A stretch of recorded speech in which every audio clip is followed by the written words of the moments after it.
नमस्कार, आप देख रहे हैं राष्ट्र धर्म और मैं हूं आपके साथ चंद्रशेखर त्रिशूल। समाजवादी पार्टी के संरक्षक मुलायम सिंह यादव का सोमवार यानी आज सुबह 8:16 पर निधन हो गया। 82 साल के मुलायम का गुरुग्राम के मेदांता अस्पताल में 50 दिन से इलाज चल रहा था। यूरिन और बीपी की प्रॉब्लम बढ़ने के बाद 2 अक्टूबर को उन्हें आईसीयू में शिफ्ट किया गया था। इसके बाद उनकी हालत लगातार बिगड़ती चली गई। निधन के बाद बेटे अखिलेश यादव ने जानकारी दी कि मेरे आदरणीय पिताजी और सबके नेताजी नहीं रहे, जिसके बाद उत्तर प्रदेश में 3 दिन और बिहार में 1 दिन के राजकीय शोक का ऐलान किया गया है। अंतिम संस्कार के लिए मुलायम की पार्थिव देह सैफई स्थित पैतृक निवास लाई गई है। मंगलवार दोपहर 3 बजे राजकीय सम्मान के साथ उनका अंतिम संस्कार किया जाएगा। यूपी के सीएम योगी आदित्यनाथ शाम को सैफई पहुंचे और मुलायम सिंह यादव को श्रद्धांजलि दी। वहीं अंतिम संस्कार में रक्षा मंत्री राजनाथ सिंह और सीएम योगी भी मौजूद रहेंगे। रक्षा मंत्री राजनाथ सिंह और गृह मंत्री अमित शाह सोमवार को श्रद्धांजलि देने के लिए मेदांता भी पहुंचे थे।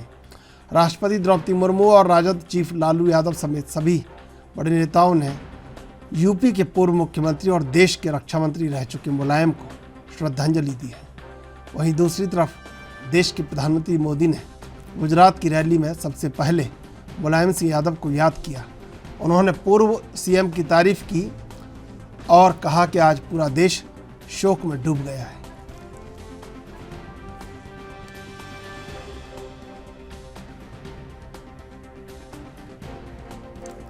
तो आज उत्तर प्रदेश में राजनीति के उस खांटी कूटनीतिक युग का अंत हो गया। आज सुबह मुलायम सिंह यादव ने मेदांता अस्पताल में आखिरी सांस ली और उसके बाद समाजवाद के प्रणेता और मजबूती से समाजवाद को जिंदा रखने वाले, लगातार अपनी कूटनीतिक चालों से राजनीति को रोचक और हतप्रभ कर देने वाले मुलायम सिंह यादव आज नहीं रहे और पूरे देश में कहीं ना कहीं जब भी राजनीति की कूटनीतिक रणनीतिक चालों का जिक्र होगा, निश्चित रूप से मुलायम सिंह यादव को जरूर याद किया जाएगा।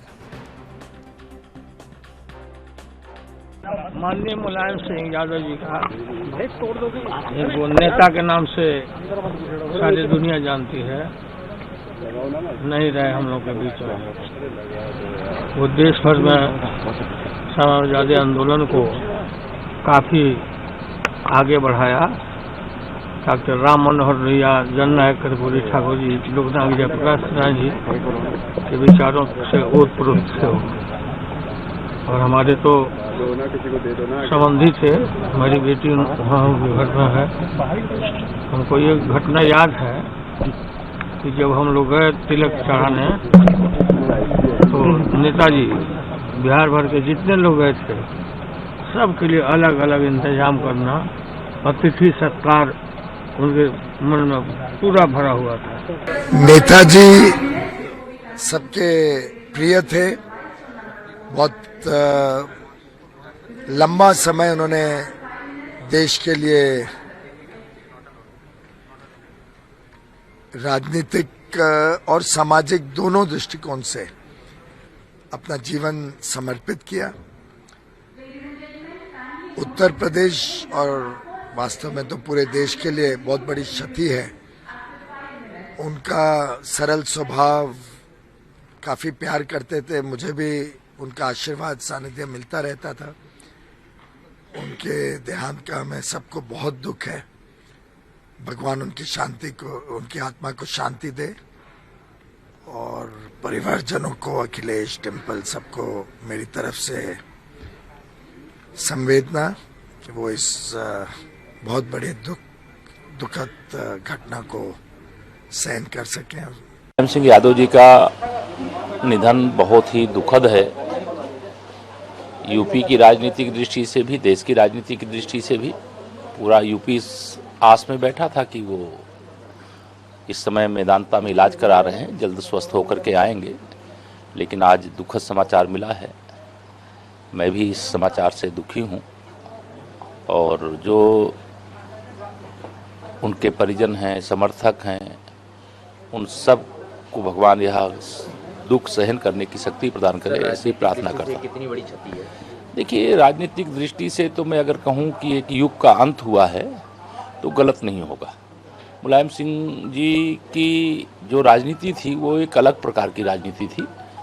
मैं व्यक्तिगत तौर से तो उनसे बहुत कभी संपर्क में जुड़ा नहीं रहा हूँ, लेकिन उनके बारे में जो सुना हूँ, जाना हूँ, उसमें यही है कि वह राजनीतिक क्षेत्र में जो भी कभी भी कोई भी समस्या लेकर के आया, वो पावर में रहे हैं तो, पावर से बाहर रहे तो भी जितनी मदद करने की उनकी क्षमता होती थी वो मदद करने का काम करते थे और राजनीति में रहने वाले के अंदर यह भाव रहना चाहिए।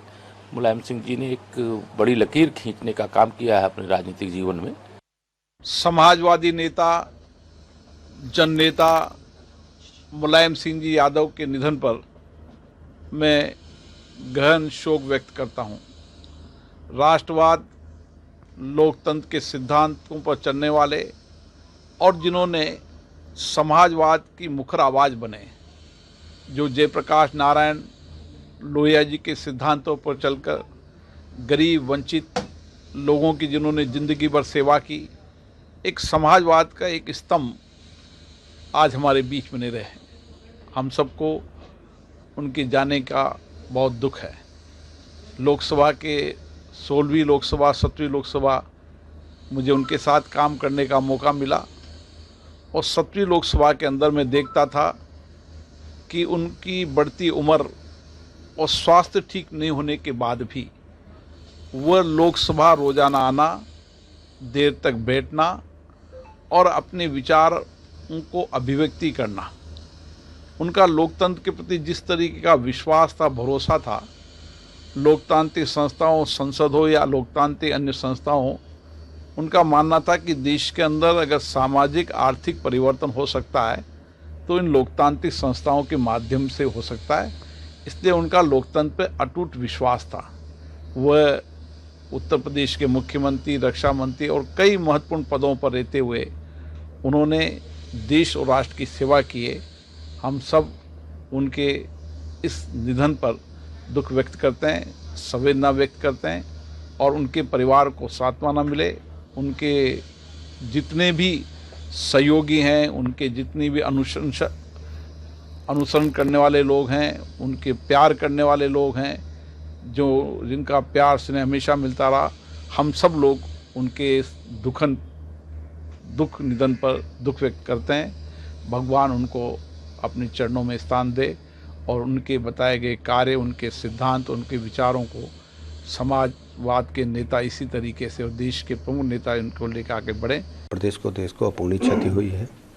हम सब बहुत दुखी हैं और ईश्वर से प्रार्थना करते हैं कि उन्हें अपने श्री चरणों में स्थान दें और उनके परिजनों को, उनके अनुयायियों को, समर्थकों को इतनी ताकत दें कि वह सैन्य पीड़ा को सहन कर सकें।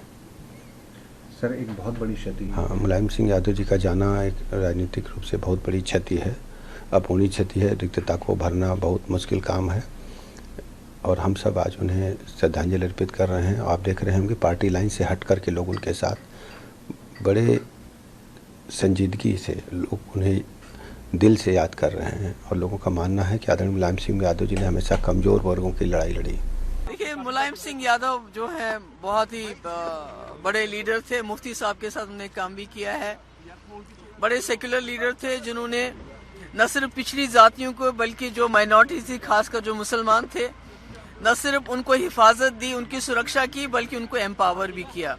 मुलायम सिंह यादव बहुत कम लीडरों में ऐसे लीडर थे जिन्होंने कम्युनल फोर्सेस का न सिर्फ डट के मुकाबला किया बल्कि उनके सामने सरेंडर करने से इनकार कर दिया और माइनॉरिटीज़ के साथ खड़े रहे, पिछड़ों के साथ खड़े रहे।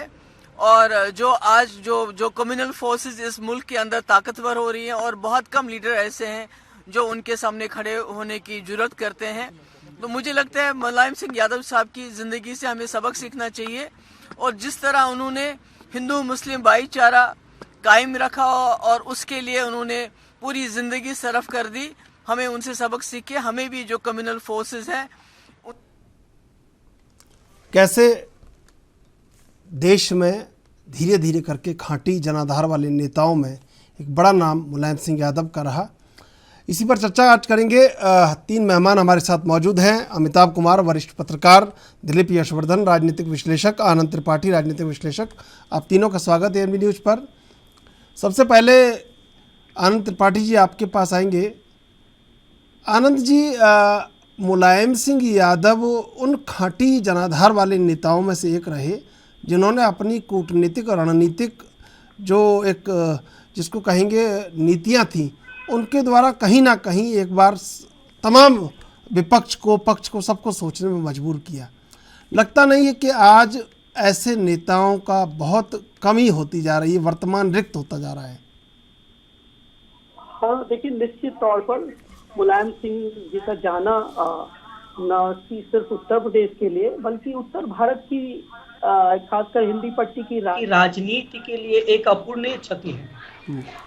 मुलायम सिंह जी को अगर हम आज देखें, उनके राजनीतिक जीवन के बारे में देखें तो बहुत कम शब्दों में ये कहा जा सकता है कि वो जमीन से जुड़े, कार्यकर्ता से जुड़े और इनके लिए लड़ने वाले नेता थे।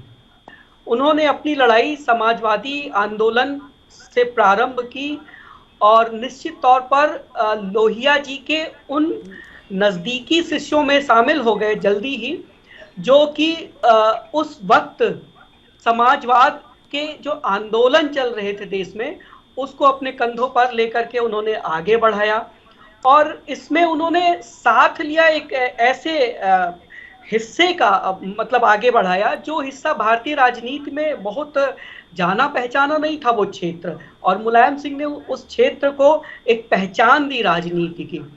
और निश्चित तौर पे मैं कह सकता हूं कि चौधरी चरण सिंह जी के बाद मुलायम सिंह जी ने उनकी जगह को बहुत अच्छे से भरा था और उनके सच्चे उत्तराधिकारी के तौर पर अपने आजीवन उन्होंने कार्य करते रहे। दिलीप जी, कैसे देखते हैं मुलायम सिंह यादव ने जो एक कहीं ना कहीं एक बड़ा स्थान अर्जित किया राजनीति में, वर्तमान के लिए भी उदाहरण है, और जो नए राजनीतिज्ञ हैं या जो सतत प्रक्रिया में जुटे हैं वो ऊंचाई हासिल करना बहुत मुश्किल है, जो मुलायम सिंह यादव ने की ऊंचाई हासिल। त्रिशूल जी, ठीक कहा आपने। वो ऊंचाई और वो जो मापदंड, जो मानक जो मुलायम सिंह जी यादव ने राजनीति में स्थापित किए हैं, अगर आप उनके पूरे जीवन को देखें तो उनका जीवन, जो व्यक्ति राजनीति में आना चाहता है, जो जन प्रतिनिधित्व करना चाहता है, उस व्यक्ति के लिए उनका जो जीवनी है वो एक इंस्पिरेशन है पूरी।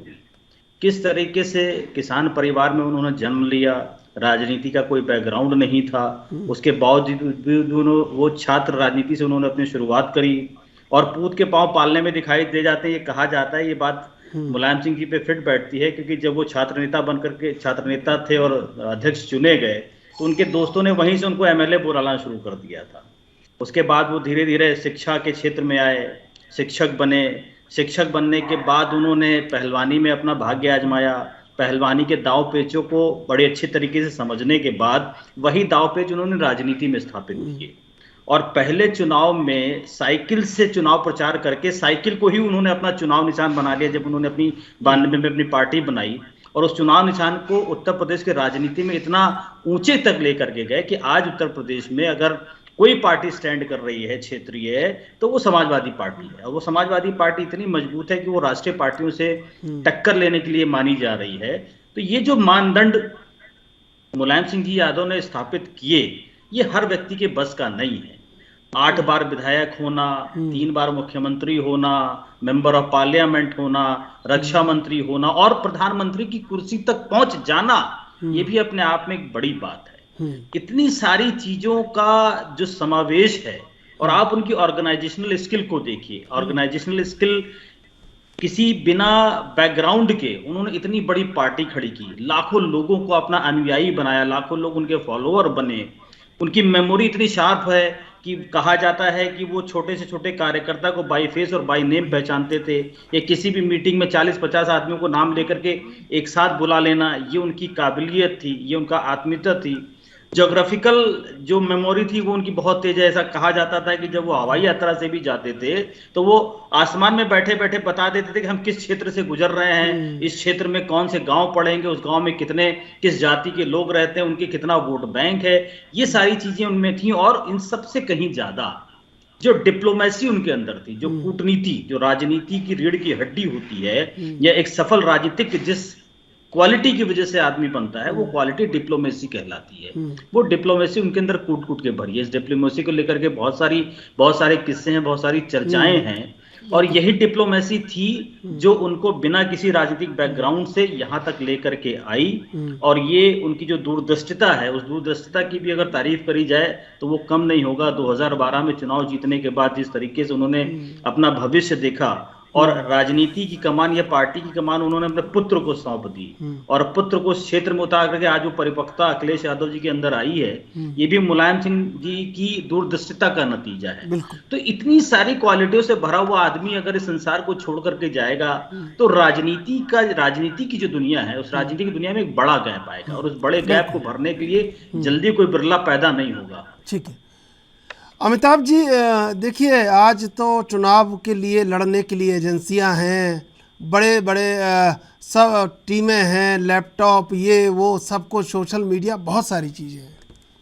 उस दौर में चुनाव लड़ना, जीतना और प्रतिद्वंदी को इस हिसाब से परास्त करना कि प्रतिद्वंदी सोचे कि लड़ाई हुई किससे, ये मुलायम सिंह यादव को आता था।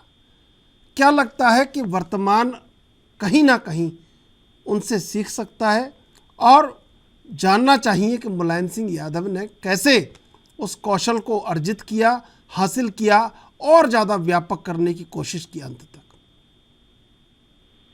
मुलायम सिंह यादव, उनको पहले श्रद्धांजलि हमारी, वो कुश्ती के दांव पेचों के माहिर आदमी थे। शुरुआत तो पहलवानी से ही उनकी हुई थी, और उनके दांव पेचों से प्रसन्न होकर ही तत्कालीन एक विधायक, संभवतः नथु सिंह नाम था उनका, उन्होंने उन्हें ऑफर किया था विधायकी लड़ने के लिए, और उसके बाद से उन्होंने पीछे मुड़कर नहीं देखा। तो दांव पेच तो वो सीख कर ही आए थे। उनके साथ प्लस पॉइंट क्या था कि राजनीति को उन्होंने बहुत तेजी से समझा। ग्रामीण परिवेश से आए थे और फिर शहरों में भी उन्होंने देखा था, छात्र संघ की राजनीति की थी। तो उस लिहाज से अगर हम देखें, ग्रामीण परिवेश से आए थे और छात्र संघ की राजनीति में रहे, तो बहुत तेजी से उन्होंने चीजों को समझा, और उस समय की जो परिस्थितियां थी उसके हिसाब से निर्णय लेने में वो बहुत ही कुशल थे, और वो हमेशा बेहतर परिप्रेक्ष्य में देखकर चीजों को काम करते रहे। उन्होंने अपने जीवन में जो सबसे बड़ी चीजों को पकड़ा था, उन्होंने चुनाव जीतने के लिए जो चीजें, आप उसमें देखा होगा कि लाइफ लॉन्ग वो जो पिछड़ी जातियां थी उनके लिए वो काम करते रहे। उनके साथ उनका बड़ा अच्छा संपर्क संबंध बना रहा, और वो उनके भी काफी तेजी से पॉपुलर हुए। उन्होंने ये भी देखा कि मतदाताओं की संख्या इन्हीं में ज्यादा है, तो उस धरातल पर उन्होंने खूब काम किया, बहुत शुरुआत से ही। आपको कुछ तो काले पन्ने भी होते हैं हर एक राजनीतिक के जीवन में, इनके जीवन में भी था। आपको याद होगा कि जब विश्वनाथ प्रताप सिंह मुख्यमंत्री थे, उस दौरान जो डकैतों के उन्मूलन के खिलाफ अभियान उन्होंने चलाया था। सूचना तो ये भी थी कि इनके खिलाफ भी एक बार जारी हुआ था वारंट, और ये साइकिल से ही वहां से गांव होते हुए दिल्ली पहुंच गए थे। लेकिन उन्होंने उस दौरान में जो डकैतों को मारने के नाम पर पुलिस जो दलित और पिछड़ों के ऊपर अत्याचार कर रही थी, उसको लेकर के बड़ा तगड़ा अभियान चलाया था। उससे भी इन्हें काफी पॉपुलैरिटी मिली थी, और बहुत तेजी से ये चीजें चढ़े। उसकी वजह से उसी समय फूलन देवी भी रिहा हुई थी। उस समय होनी पड़ी कुर्सी, इतना तगड़ा वो रहा, उसका इतना प्रभावशाली मतलब वो अभियान रहा इनका कि विश्वनाथ प्रताप सिंह को कुर्सी छोड़नी पड़ी। और इस ढंग से आप देखे गांव पेच में कितने माहिर थे, कैसे तेजी से इन्होंने दल भी बदले जहां उनको जरूरत हुई। ये भी हम सब ने देखा था। उस दौरान में शुरू आया था पत्रकारिता में, 89-90 के दौर की बात है, जब विश्वनाथ प्रताप सिंह कमजोर पड़ने लगे थे, तो चंद्रशेखर जी को प्रधानमंत्री बनवाने में मुलायम सिंह जी का खासा हाथ था। तो उस सब दिखता है कि उनके कार्यों में दिखता है। फिर 92 आते आते उन्होंने अपना दल बनाया, खैर मुख्यमंत्री तो रहे ही, और उस दौरान जब वो राम मंदिर के लिए जो आंदोलन चल रहा था उस पर गोलियां चलाई थी उन्होंने, लोग इनके काफी खिलाफ थे। इन सब के बावजूद उन्होंने सख्त निर्णय लिए और जो उन्हें सही लगा उस समय से, देखिए समय काल परिस्थितियां बहुत कुछ मायने रखती हैं। उनको अपनी राजनीति की चिंता तो थी और उनको पता था कि भाजपा क्या कर रही है। भाजपा जो कर रही थी, जिस ढंग से हिंदुत्व का उभार करने पर तुली हुई थी, उससे उनकी राजनीति का अंत होता। तो उनको पता था कि अभी मुझे क्या करना है, तो उनके लिए जो सही था, उनकी राजनीति के लिए जो सही था वो उन्होंने किया। बहुत से लोग मारे गए, घायल हुए, जो कुछ भी हुआ, लेकिन वो बड़े इससे मजबूती से एस्टैब्लिश हो गए थे। जो खास करके पिछड़े वर्ग थे और ये जो मुस्लिम वर्ग थे उसमें उनकी पैठ काफी अच्छी बढ़ गई और लोग समझने लगे ये जो है भारत में एकता और अखंडता के एकदम पुरोधा है। वहाँ वो स्थापित हुए थे इस ढंग से, अखंडता के बहुत काम करने वाले हैं। फिर जब केंद्र में सरकार बनी और वो प्रधानमंत्री पद के दावेदार भी होते, नहीं भाइयों ने जो है उन्होंने ही टांग खींची इनकी, तो ये प्रधानमंत्री तो नहीं बन पाए लेकिन रक्षा मंत्री बने। इनके साथ बस फर्क है कि रक्षा मंत्री बने तो इन्होंने हमेशा जो है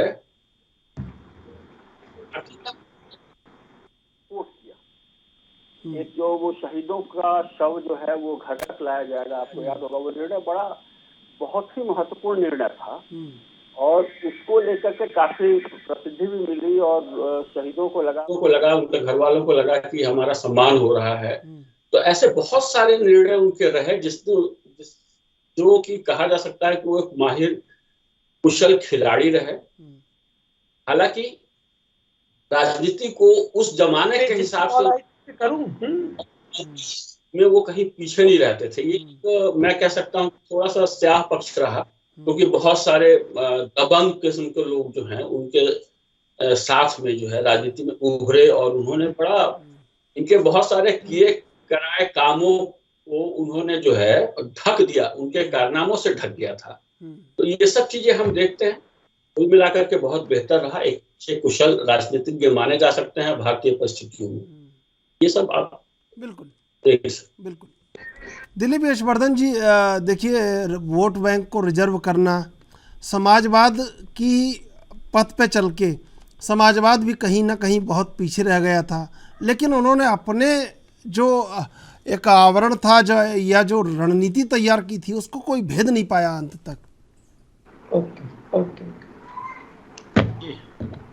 यही क्वालिटी थी। इसी क्वालिटी की वजह से मुलायम सिंह जी की एक क्वालिटी ये भी थी कि वो अगली चाल क्या चलने वाले हैं ये वो व्यक्ति भी नहीं जान पाता था जो उनके साथ हमेशा रहता था।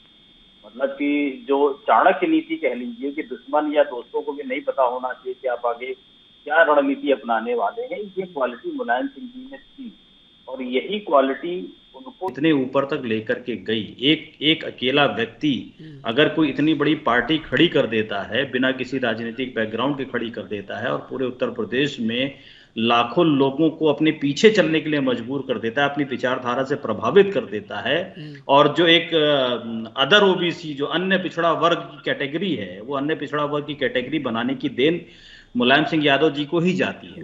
देखिए राजनीतिक करियर में हमेशा आपकी तारीफ नहीं हो सकती या हर काम अच्छा नहीं हो सकता है। कुछ ना कुछ बुराइयां जरूर होंगी और कुछ ना कुछ खराबियां जरूर होंगी या कुछ डिसीजंस खराब जरूर रहे होंगे, लेकिन उन सब के बावजूद भी मुलायम सिंह जी के ऊपर व्यक्तिगत रूप से कभी किसी ने कोई प्रहार नहीं किया। राजनीतिक रूप से प्रहार होते हैं, उनका कोई बहुत व्यक्तिगत जीवन में मायने नहीं होता है, क्योंकि जो अपोनेंट है आपका वो लाख आपका अनुयायी हो, लाख आपको अच्छा मानता हो, जानता हो, सब कुछ आपको फॉलो भी करता होगा, लेकिन जब राजनीतिक रणभूमि में सामने आमने होंगे, जब राजनीतिक बिसात बिसती है तो वो आपकी तारीफ नहीं करता है। लेकिन उसके बावजूद भी देखिए उन्होंने मोदी जी को दोबारा से 19 में प्रधानमंत्री बनने का आशीर्वाद दिया कि और उन्होंने विश किया कि आप 2019 में दोबारा प्रधानमंत्री बनेंगे। तो व्यक्तिगत रूप से मुलायम सिंह यादव की बुराई मैंने आज तक कभी नहीं सुनी है किसी ने ये कहा हो कि व्यक्तिगत रूप से ये इंसान खराब है, लेकिन हाँ राजनीतिक रूप से जिसको खराबी कहा जाता है, आम जीवन में जिसको लोग खराबी कहते हैं, वो राजनीति की क्वालिटी होती है। और राजनीति की वो क्वालिटी अगर आपके अंदर नहीं होगी तो आप राजनीतिक रण में अपनी भूमिका अच्छी तरीके से निभा नहीं पाएंगे। देखिए आनंद जी, जो दिलीप यशवर्धन जी ने कहा कि एक बार उन्होंने संसद में ये बात कह दी कि 2019 में भी नरेंद्र मोदी प्रधानमंत्री बने, और उसके बाद पूरी बीजेपी जो वर्तमान की बीजेपी है वो कट्टर सांस्कृतिक विस्तारवाद को लेकर जानी जाती है, एजेंडा है उनका।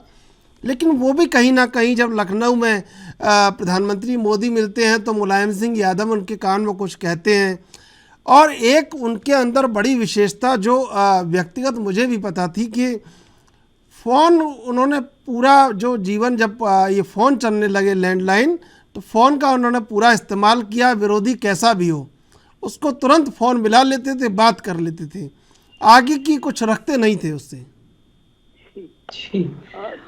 देखिए मुलायम सिंह जी के राजनीतिक जीवन की कुछ सफलता की कुछ ऐसे ही गुण हैं जो उनको बहुत आगे तक राजनीति में ले गए।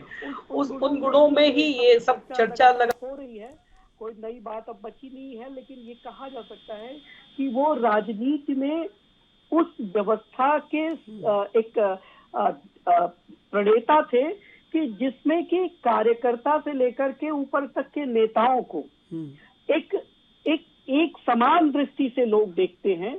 वो उसके प्रणेता रहे। निश्चित तौर पर मुलायम सिंह का जो कार्य रहा, कार्य संस्कृति रही, सोच रहा, विचार रहा, वो ऐसा था कि वो किसी को भी उनके लिए हर व्यक्ति जो उनका कार्यकर्ता है, छोटा से छोटा या राजनीतिक दलों में बड़े स्तर पर काम करने वाले लोग, वो अपरिहार्य थे उनके लिए। वो किसी को कमजोर या छोटा मान करके उससे मिलने से इनकार नहीं करते थे कभी भी, और सबका खुले दिल से स्वागत करते थे। और ये बड़ी बात है जब आप ग्रामीण क्षेत्रों से उठ कर के आते हैं और वहां से अपनी राजनीति की शुरुआत करते हैं, तो ये चीजें बहुत मायने रखती हैं भारत में। भारत का शहरी क्षेत्र अलग तरीके से सोच विचार रखता है और ग्रामीण क्षेत्र अलग तरीके से उम्मीद और सोच विचार रखता है अपने नेताओं से। ग्रामीण क्षेत्रों में लोगों की अपने नेताओं से बहुत ज्यादा उम्मीदें नहीं होती हैं, बस ये होता है कि वो उनसे दो अच्छे बोल लें, वक्त पर उनके घर या क्षेत्र पर आ जाएं, या वो जब उनके घरों पर जाएं तो लोग वो उनसे कायदे से मिल लें किसी भी स्थिति में। ये बातें बहुत होती हैं ग्रामीण क्षेत्र के लोगों के लिए, और मुलायम सिंह जी ने हमेशा इस बात को समझा और इसका पालन किया।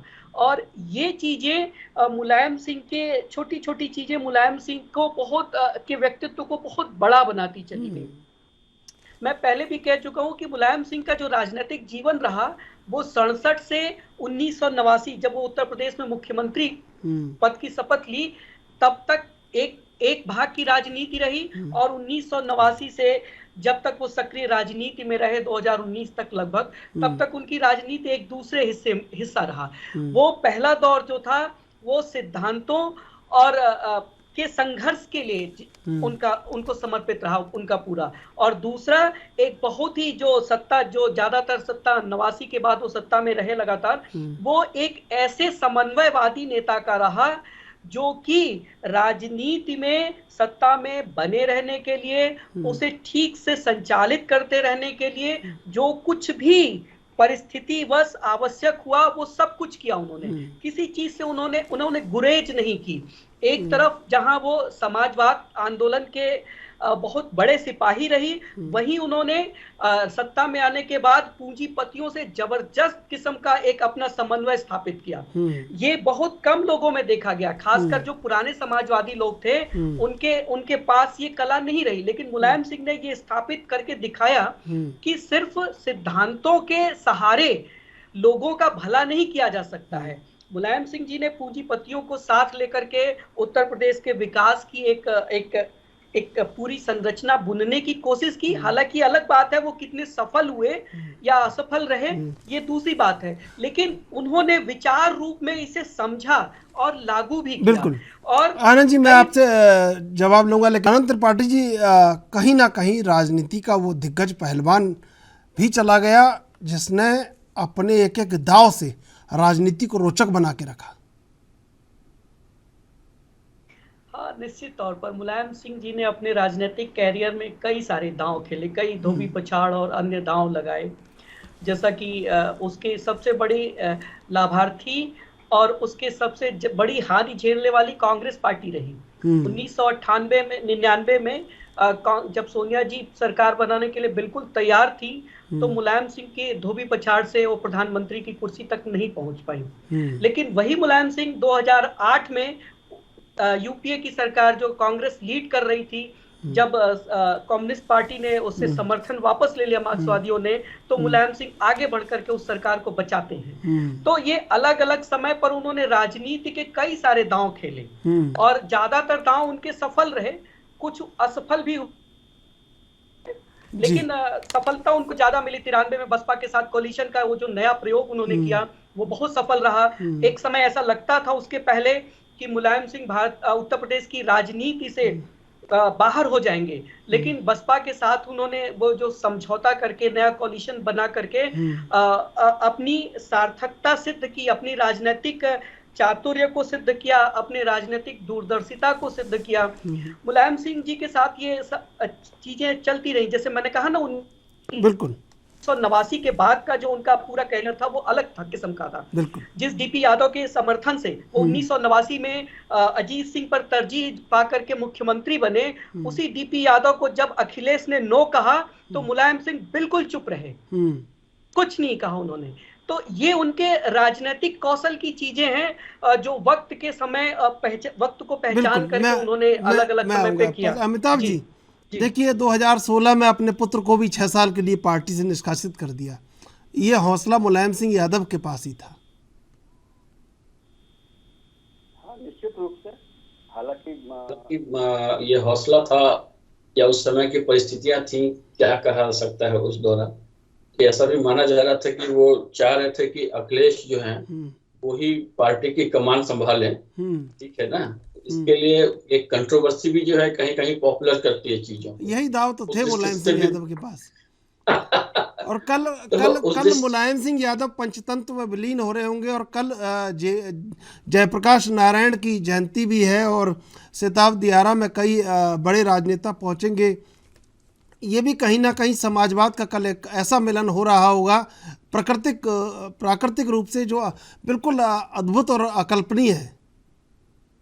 निश्चित रूप से देखिए, समाजवाद का झंडा थामे रहने में तो इनका नाम है ही, नो डाउट।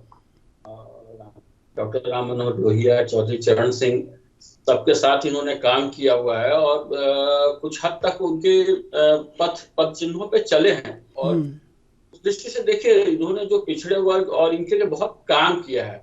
आप धरातल पे जो ढांचागत कार्य अगर उसको छोड़ दें, जैसे कि बहुत बेहतर सड़कें हो, बहुत सारे अस्पताल हो, बहुत सारे स्कूल हो, जो जन सुविधाओं के लिए जो सारे देश के प्रदेश के विकास के जो मानक माने जाते हैं, उसको एक तरफ छोड़ दे अगर, क्योंकि उसमें बहुत सारा काम इनका आपको नहीं दिखेगा। लेकिन वो लोग, वो जो समाज, वो समुदाय जो जिनको पिछड़ा दलित कह के और खास करके राजनीति के क्षेत्र में एकदम दबा के रखा जाता था, जो ऐसा समझते थे कि जो अगड़ी जातियां हैं उनकी सेवा के लिए हम पैदा हुए हैं, तो उनके अंदर स्वाभिमान भरना, उनको उठकर खड़ा होने में मदद करना, उनको बताना कि ये तुम्हारा देश है और राजनीति में तुम्हारी उतनी ही हिस्सेदारी है। ये जो क्षमता है, ये इनकी और लालू यादव की, इसके लिए मैं बहुत प्रशंसा करता हूँ। इन्होंने उनके अंदर वो स्वाभिमान भरा कि वो देश का खुद को नागरिक समझें और खड़े होकर के सवाल करें, सरकार से सवाल करें और उस समाज से भी सवाल करें जो इनको दबाने की कोशिश करता है। तो इस दृष्टि से आप देखेंगे तो एक बड़े पैमाने पर एक जो है ना अबूझ सी क्रांति, इसको आप कह सकते हैं, जिसको बहुत लोगों ने नोटिस नहीं किया। मंडल कमंडल की लड़ाई को लोग सोच सकते हैं कि भाई इतने लोग, बच्चे जल गए, चाहे मारपीट हुए, जो कुछ हुआ, अन्याय हुआ, अत्याचार हुआ, लेकिन उसके बीच से जो एक दबा पिछड़ा वर्ग उभर कर आ रहा था, जिसको राजनीतिक प्रश्रय मिल रहा था, और उसको मुलायम सिंह यादव ने भी खूब बुनाया और खूब काम किया। तो उस दृष्टि से आप देखेंगे समाज को जागृत करने में इनकी बहुत बड़ी भूमिका नजर आएगी। लेकिन जैसे ही वो राजनीति वाले पक्ष में आते हैं वहां पे फिर वही दबंगई और धन का संग्रह और दबंगों को साथ लेके चलना ताकि सत्ता में किसी भी प्रकार हम बने रहें। खास करके 2000 के बाद जो खास करके अमर सिंह वगैरह जब जुड़ गए विशेष करके, उसके बाद तो उसको आप राजनीतिक दृष्टि से और पतन का दौर आप कह सकते हैं, क्योंकि जिस तरीके से वो कुछ कुछ अय्याशियों की कहानियां आने लगी बीच में और बड़े बड़े कार्यक्रम सरकारी खर्चों पे होने लगे, तो उन सब चीजों को देख के देखिए जनता रीड तो करती ही है कि भाई जनता का धन है ये, आप कहाँ इस्तेमाल कर रहे हैं। वहां पे आकर के थोड़ा सा मुझे लगता है कि वो अपने जो सहायक उनके थे, जो उनके साथी थे, उनके दबाव में या उनके बहाव में उन्होंने जो अपना समाजवादी जो रुख था उसको थोड़ा सा छोड़ दिया। फिर जैसे अखिलेश के लिए कि अखिलेश ही बनेंगे हमारे नेता, अगले नेता बनेंगे, तो उससे परिवारवाद को लेकर वंशवाद का इनके ऊपर आरोप लगने लगा। तो वो कहा जा सकता है कि अंततः जो है वो समाजवाद छोड़ करके परिवारवाद की धारा में बह गए थे। ये सारी बातें हैं, इन्होंने वर्ग को आवाज दिया, स्वाभिमान बहुत बड़ा कह सकते हैं के लिए है। समाजवाद कहता क्या है कि हर वर्ग को आप समान स्तर पर देखें और सब हर चीज पे देश के हर साधन से साधन पे सबका अधिकार है, उसके लिए तो इन्होंने काम किया ही है, उसको उससे इनकार नहीं किया जा सकता। ठीक है, दिलीप यशवर्धन जी, वर्तमान में समाजवादी पार्टी जहां है और जिस उत्थान की ओर मुलायम सिंह यादव उसे ले गए थे, क्या लगता है कि आने वाले दिनों में ये चुनौती नहीं रहेगी अखिलेश यादव के लिए?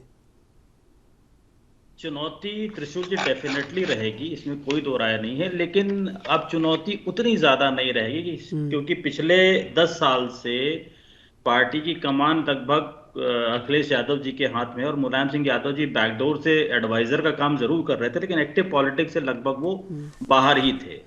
और यही उद्देश्य था उनको अखिलेश यादव को मुख्यमंत्री बनाने का 2012 में कि जो राजनीति के दांव पेच हैं वो उनके सक्रिय रहते ही अखिलेश यादव जी सीख जाएं।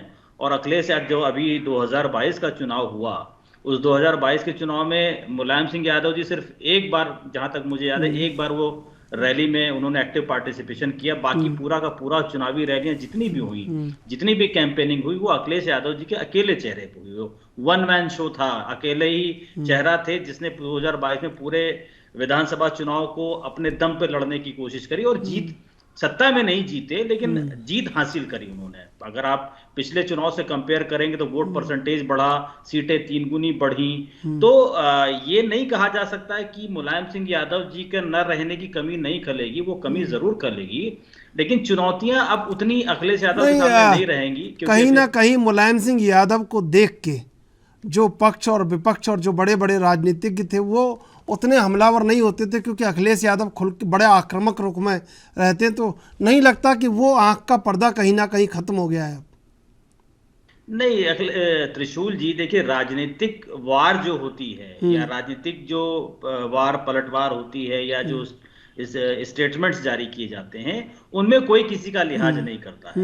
अगर यही मोदी जी हैं, यही योगी जी हैं या यही भाजपा है जिन्होंने मुलायम सिंह जी यादव को कहा कि ये हिंदुओं के हत्यारे हैं, इन्होंने राम भक्तों पे गोलियां चलवाई, तो वो एक राजनीतिक लड़ाई है। मैंने कहा कि राजनीतिक लड़ाई है और राजनीतिक लड़ाई में स्टेटमेंट किसी भी हद तक देना होता है, वो देते हैं, वो सभी राजनेता देते हैं, किसी एक व्यक्ति को इस घेरे में नहीं रखा जा सकता और वो अभी भी चलेगा। ऐसा नहीं है कि मुलायम सिंह जी का लिहाज करके समाजवादी पार्टी के खिलाफ किसी और पार्टी ने कोई स्टेटमेंट, ओपन स्टेटमेंट नहीं दिया है, मुलायम सिंह जी यादव के लिए भी कहा है।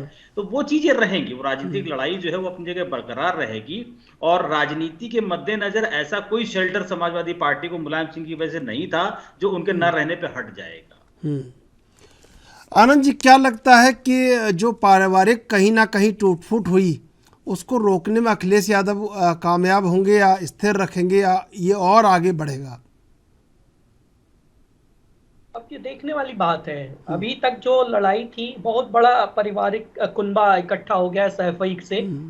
अब वो मुलायम सिंह के नाम पर अंततः कहीं ना कहीं आकर के इकट्ठे हो जाते थे अपनी, लेकिन अखिलेश जी के सामने ये समस्या आएगी कि क्या वो परिवार को एकजुट उसी तरह से कर सकते हैं जिस तरीके से मुलायम देखने में अब तक तो ऐसा नहीं लगा है। अखिलेश जी ने अपने आप को एक खेमे में बांधा है, एक खेमा उनके विपरीत अब अपोजिशन में खड़ा है, जो उनके सगे चाचा शिवपाल जी का है। अब उनके साथ अखिलेश ने पिछले 4-5 सालों में कोई तारतम्य बेहतर करने की कोशिश भी नहीं की है। इससे लगता है कि अखिलेश उस परिवार को शायद एक सूत्र में पिरो न पाए, वहां भी टूट होने की उम्मीद है या संभावना है। अगर कुछ अखिलेश जी अपने स्वभाव में, कार्यप्रणाली में बदलाव लाएं तो वो अलग बात है, लेकिन अभी तक के तौर तरीकों से, कार्यों से तो ऐसा लगता है कि ये परिवार को उस तरीके से एक रखने में सफल शायद ही हो जैसा मुलायम सिंह जी ने रखा। अमिताभ जी, जैसे वाईएसआर के बाद जगन मोहन रेड्डी ने पूरी तरह से पार्टी को संभाला और पार्टी को व्यापक कर दिया और पूरी तरह से प्रदेश में कहीं ना कहीं उनका बड़ा वर्चस्व है। अगर हम समाजवादी पार्टी को देखते हैं, मुलायम सिंह यादव को देखते हैं, मुलायम सिंह यादव के बाद समाजवादी पार्टी और अखिलेश यादव को देखते हैं, तो क्या महसूस होता है आपको? अखिलेश जी को मुलायम सिंह जी से कुछ सीखने की जरूरत है। जैसे अपने कार्यकर्ताओं से सीधा संपर्क और जो भी अनुभवी जो नेता हैं उनके साथ जो है मिलजुल कर रहना और उनको मना करके, साथ ले करके कार्य को आगे बढ़ाना। आप अगर चाहें तो हम अकेले ही सब कुछ हैं और हम ही सर्वशक्तिमान हैं, तो ये भ्रम में वो हैं। तो ये बात सीखनी पड़ेगी जिसको वो नहीं समझ रहे हैं। और एक किस्म का दम्भ, चूंकि ये तो राजा के बेटे हुए ना, मुलायम सिंह तो किसान के बेटे थे, ये राजा के बेटे हुए, तो इनके अंदर एक अलग किस्म का दम्भ है जो पिछले चुनाव में हमें देखने को भी मिला था।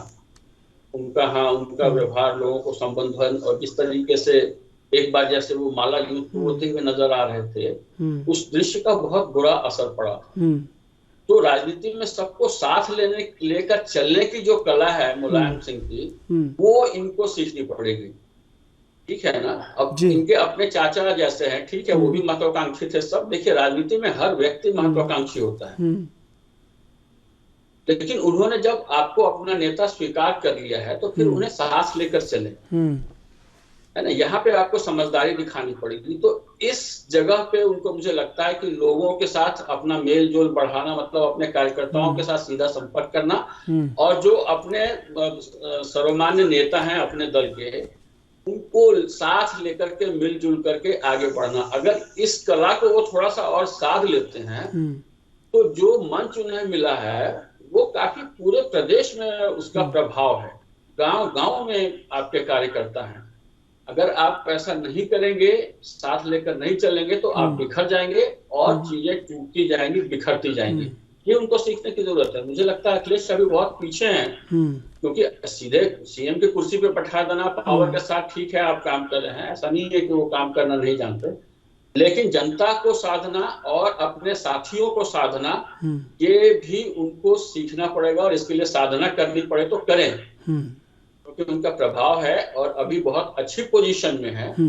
आगे की लड़ाई के लिए उनको चाहिए कि एकदम जाकर के जमीनी स्तर पर काम करें।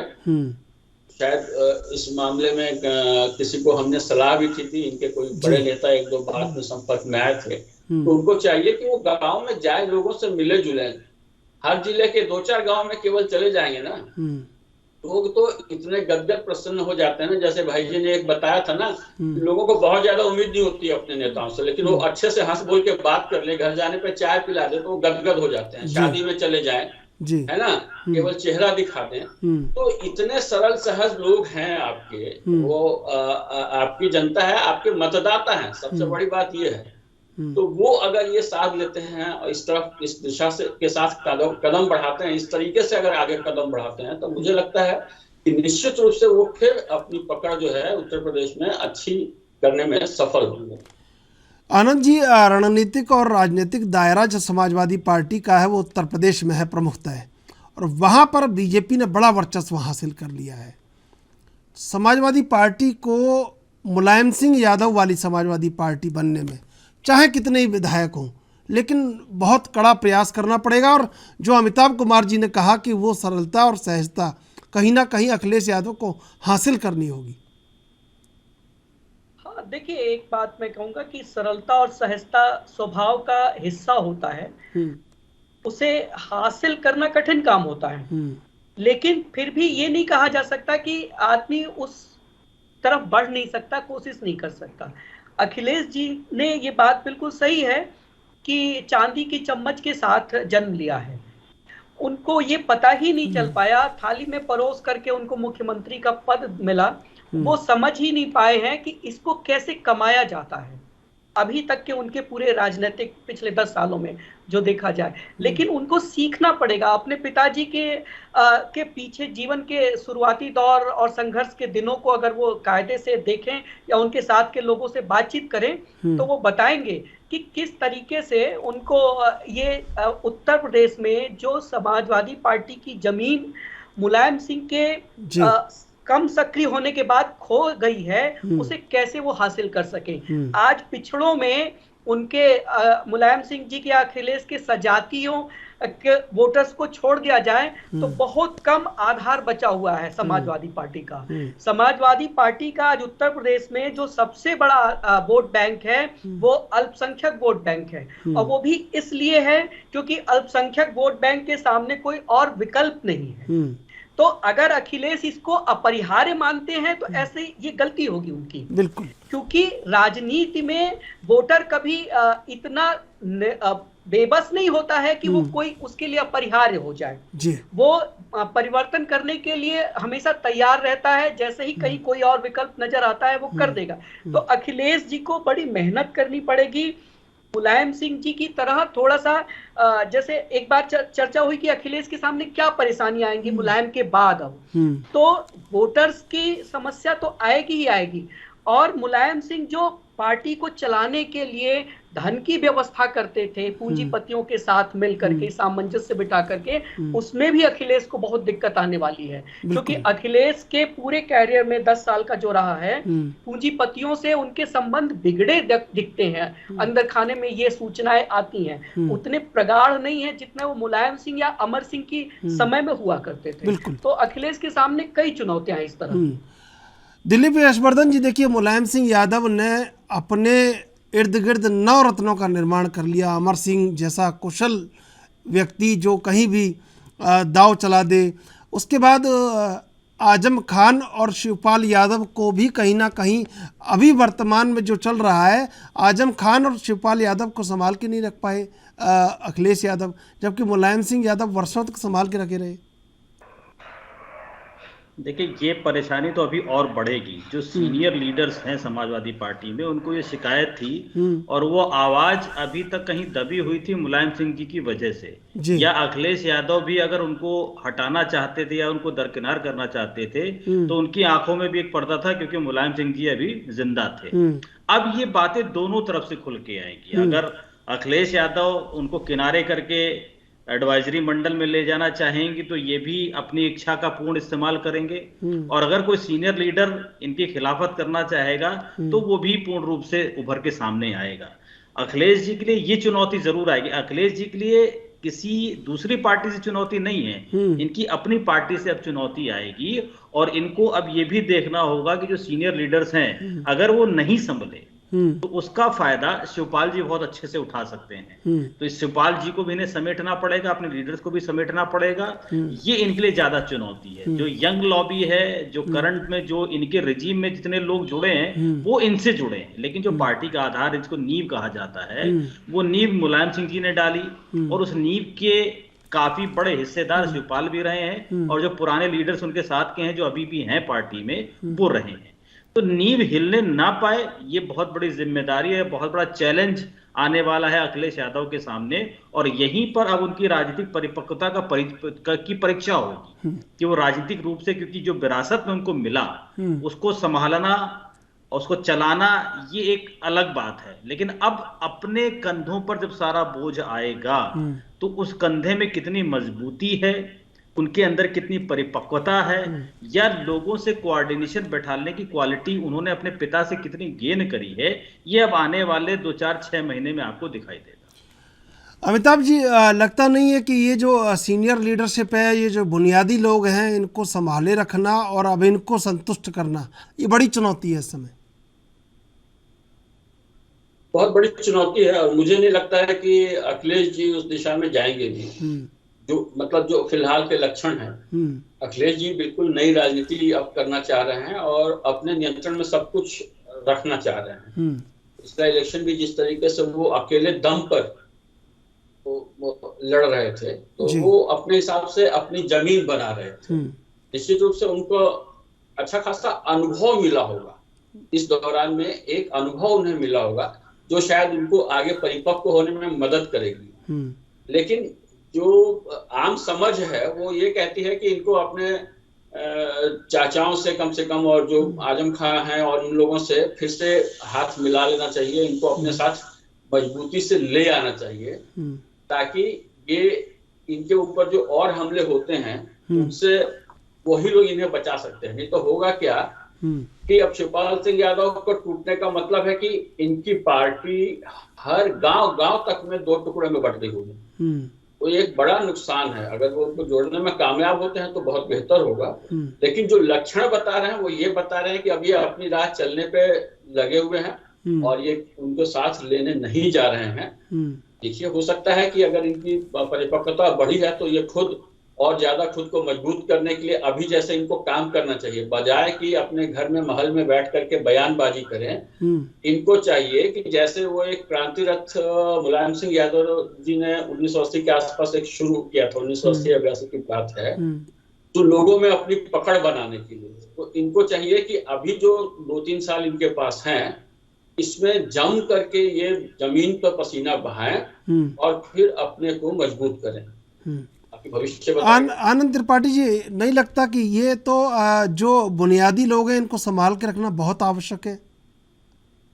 ये बिल्कुल सही बात है। इसमें किसी भी पार्टी में जिन लोगों ने अपना श्रम दिया है, समय दिया है, पसीना बहाया है, पार्टी को खड़ा किया है, उन लोगों को जो भी नेतृत्व हो पार्टी में, ठीक है वो उम्र में छोटा है, लेकिन उनका एक सम्मान और उनके अनुभव का लाभ उठा करके पार्टी को आगे ले जाने की जो कला है वो निश्चित तौर पर नेतृत्व को आनी चाहिए। इसीलिए उसे नेतृत्व सौंपा गया है, इसी उम्मीद में कि वो उस पार्टी को आगे ले जाए। तो अखिलेश को जो मुलायम सिंह जी ने नेतृत्व सौंपा वो ये कि हमारी लेगेसी के साथ ये पार्टी को आगे बढ़ाएंगे। तो अखिलेश जी को निश्चित तौर पर सिर्फ देखिए आजम खां, शिवपाल जी, ये तो नाम आते हैं, बहुत सारे ऐसे लोग हैं जो गांव में, ब्लॉक्स में, जिलों में हैं जिनकी अखिलेश जी ने बेकदरी कर दी है, अनदेखी कर दी है। ये जो 2017 में जो अखिलेश की इतनी बड़ी हार हुई, उसके पीछे यही एक वजह थी कि वो सत्ता में जब 5 वर्ष रहे तो वो ये समझते ही नहीं थे कि लोगों की वजह से वो सत्ता में है। वो ये सोचते थे कि मुलायम सिंह जी और हमारा परिवार सत्ता का केंद्र है, लेकिन उसके नीचे जो नींव के पत्थर थे उसको उन्होंने ध्यान नहीं दिया, जो 17 में उसको परिणाम भुगते।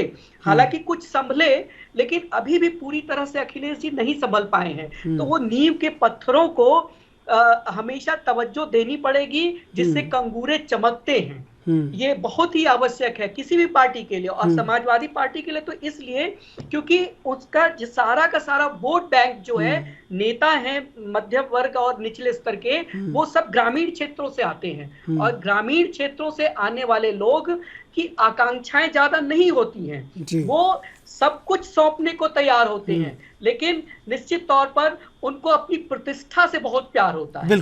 अगर वहां उनको कोई समस्या नजर आती है तो फिर वो मरने मारने या छोड़ देने जैसी स्थितियों पर चले जाते हैं। बिल्कुल, समय समाप्त हो रहा है। अमिताभ कुमार जी, दिलीप यशवर्धन जी, आनंद त्रिपाठी जी, आप तीनों का धन्यवाद डिबेट में जुड़ने के लिए।